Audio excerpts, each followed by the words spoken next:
Sir नमस्कार। नमस्कार sir जी। Sir क्या शुभ नाम है आपका? मेरा नाम सच्चिदानंद दास है। सर कहाँ से आए हैं आप? मैं पटना बिहार से आया हूँ। सर संत रामपाल जी महाराज से नाम दीक्षा लेने से पहले आप क्या भक्ति साधना करते थे? मैं कबीरपंथी से ही जुड़ा था और कबीर परमेश्वर को ही उनको भगवान मानता था। सर जब पहले से आप कबीरपंथी थे, कबीरपंथी संतों से आपने नाम दीक्षा ले रखी थी, तो फिर संत रामपाल जी महाराज से नाम दीक्षा लेने की क्या जरूरत आन पड़ी? कबीरपंथी में थे लेकिन कोई लाभ नहीं मिल रहे थे। मुझे ये हमेशा खोज था बचपन से ही कि भगवान कौन है और कैसे है और जन्म मरण से कैसे हम मुक्त हो सकते हैं। ये मोक्ष शब्द हमेशा बार बार मेरे माइंड को डिस्टर्ब करता था और मैं संतों महात्माओं से बार बार सवाल करता था कि भैया मुझे कैसे मिलेगी। उनके पास वो ज्ञान होता नहीं था, कुछ भी जवाब देकर के वो अपना कट के निकलना चाहते थे। गुरु की शरण में ऐसा है कि मैं ट्रेन में सफ़र कर रहा था और एक साधु ने हमें वो ज्ञान गंगा पुस्तक दिए थे और उस पुस्तक को ज्ञान के जब मैंने पृष्ठि विषय सूची को मैं पढ़ा, कौन ब्रह्मा का पिता है, कौन विष्णु की माँ, कौन शंकर की दादा है, ये चीज़ ने मुझे को अंदर से हिला दिया कि जब ये पुस्तक में ये बातें लिखी हैं तो इतनी ज्ञान की बातें हैं, तो जो पुस्तक है वो लिखने वाला तो और भी ज़्यादा ज्ञानी होगा और मैं उनसे मिलना चाहता हूँ और मिलकर मैं अपने मोक्ष को प्राप्त करने का वो मार्गदर्शन चाहता हूँ उनसे। यही बात है भगत जी। सर संत रामपाल जी महाराज की शरण में आने के बाद आपको क्या लाभ मिले? लाभ तो बहुत सारे मिले और मुख्य रूप से ये कहूँगा कि मेरी पत्नी जो है 10 साल से तकरीबन भूतों प्रेतों से ग्रसित थी। मेरे माँ पिताजी कबीरपंथी, मेरे सास और ससुर जो थे वो भी दूसरे पंथ से थे जो भूत प्रेत को नहीं मानते थे। मैं बीच में फंस रखा था लेकिन पत्नी को छोड़ नहीं सकता था। मैंने बहुत से ओझा गुणी भक्तों से ज्योतिषियों से दिखाया, बहुत पैसे मैंने खर्च किया, 4-5 लाख रुपए खर्च किया, फिर भी कहीं कोई ठीक नहीं हो पाया।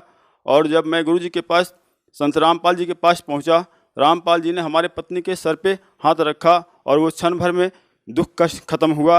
और ये चीज़ को देख करके आज तक हमारी पत्नी को दोबारा इस मायने में आज तक कोई कष्ट नहीं हुआ।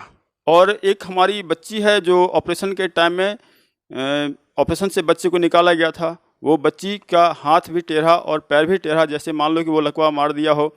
और वो बच्ची जो है कान भी टेढ़ी, एक कान में 2 छेद, तो और इतनी वो अंदर से गल चुकी थी, टाइम से ज़्यादा हो चुका था, गल चुकी थी वो। जब नर्सेज सफाई उसकी कर रही थी तो सारे चमड़े वो सिकुड़ सिकुड़ के बाहर आ जा रहे थे।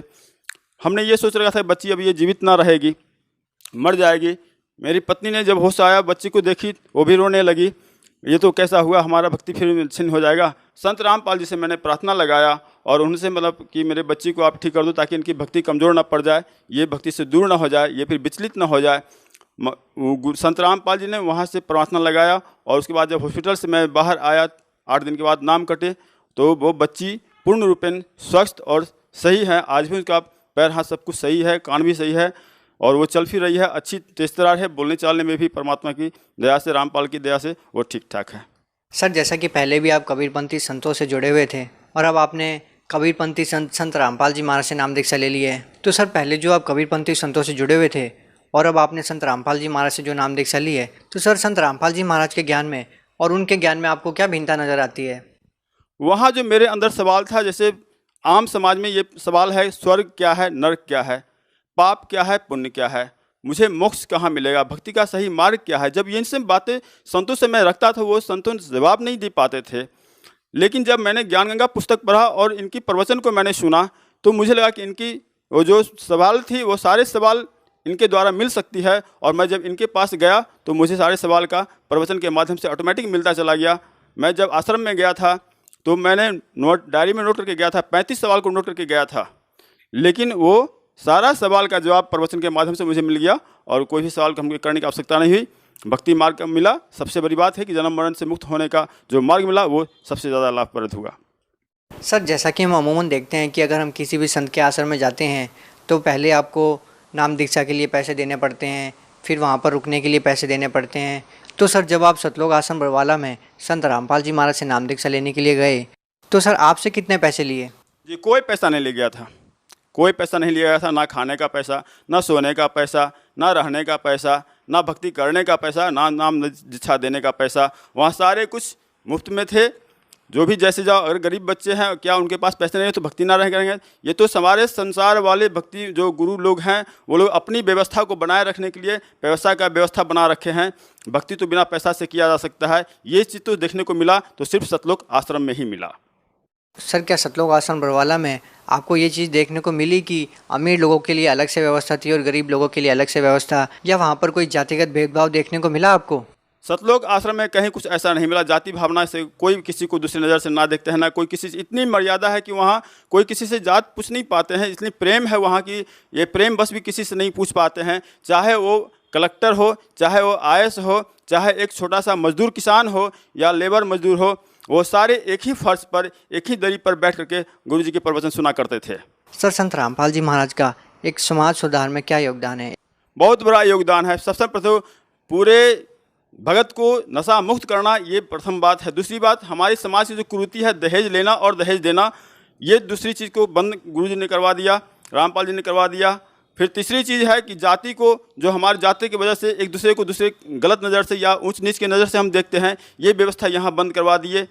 वे वजह जो खर्च होते हैं शादी ब्याह में, उसको उन्होंने बंद करवा दिया। वे वजह जो पर्व त्योहार में खर्च होते हैं, जिनसे कोई लाभ नहीं मिल पाता है, हम अपने आर्थिक स्थिति कमज़ोर कर लेते हैं संसार में रह करके, ये झूठी पूजा पठा में रह करके, तो ये चीज़ हमने बंद करवा दिया। सर, जैसा कि देखने को मिलता है कि संत रामपाल जी महाराज से जो भी श्रद्धालु नाम दीक्षा लेता है वो नशा त्याग देता है। सर, क्या आप भी पहले कोई नशा करते थे? जी, मैं नशा के रूप में तंबाकू और सिगरेट लेता था। बाकी तो सारे जो कबीरपंथी वाले हैं मीट मांस नहीं खाते हैं और कोई दारू शराब ये सब नहीं पीते। मैं पहले से भी नहीं करता था। सर, क्या अभी भी आप बीड़ी सिगरेट पीते हैं? जी नहीं, बिल्कुल नहीं। तो सर, आखिर संत रामपाल जी महाराज ने क्या ऐसी जड़ी बूटी दी कि उनसे नाम दीक्षा लेने मात्र से ही आपने सभी नशों को छोड़ दिया? उनकी मंत्र की ये पावर है कि अपनी इच्छा शक्ति कमज़ोर हो जाती है और वो अपने आप छूट जाता है। सर, आप भगत समाज को क्या संदेश देना चाहते हैं? मैं भगत समाज को ये संवाद देना चाहता हूँ कि हमारी तो वो औकात नहीं कि मतलब संवाद में निवेदन कर सकता हूँ परिवार वालों से, जगत वालों से, भक्तों से और गुरुओं लोगों से, कि अपनी सही बाहर मतलब कि परमात्मा जो ऊपर से आ गए हैं, रामपाल का चोला सिर्फ है और उसके अंदर तो भगवान प्रवेश करके अपना रोल कर रहे हैं और उनके अंदर आकर के भगवान के उनके सतलोक के आश्रम में जो पीली पट्टी पर आती है साधना चैनल पे 740 से 840 पे, उसमें जो नंबर दिया है उस नंबर से कांटेक्ट करके और वो सही मार्ग पर सही दर्शन करके और सही मंत्र लेकर के अपना भक्ति करें और अपना कल्याण करवाएं। बहुत बहुत धन्यवाद आपका। सत्य।